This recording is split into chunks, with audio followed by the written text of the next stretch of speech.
It's great to be back at the Auto Forum here in New York.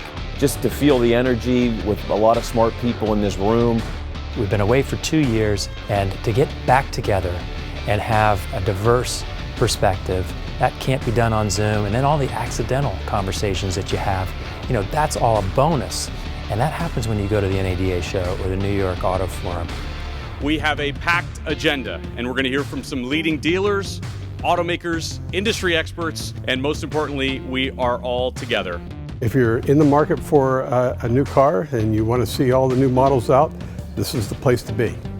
But the reason I'm at the Auto Forum in New York is because it gives us an opportunity to really interact with dealers and then to also hear from other industry experts their perspective on what's happening in the industry.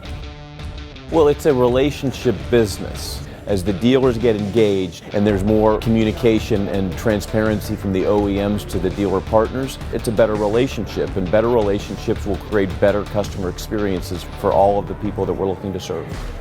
Everybody wants to know about EVs. What's going on with EVs? The hypothesis originally in the industry was, hey, we're going to launch these EVs, the maintenance is going to be lower, there's less mechanical parts. Our data is showing that EVs are costing a lot more to repair. But after 3 years, we start to see that benefit of having lower maintenance costs, of having that experience with repairing these vehicles. So the time will come, but please keep giving feedback to your OEMs, to the suppliers, because we're all learning together. The customer wants a great product and they want a great experience at the point of sale and throughout the life cycle of the vehicle.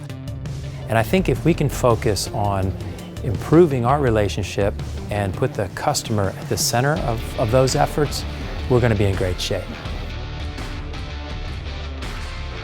This is an exciting time to be in the auto industry and to be a franchise dealer.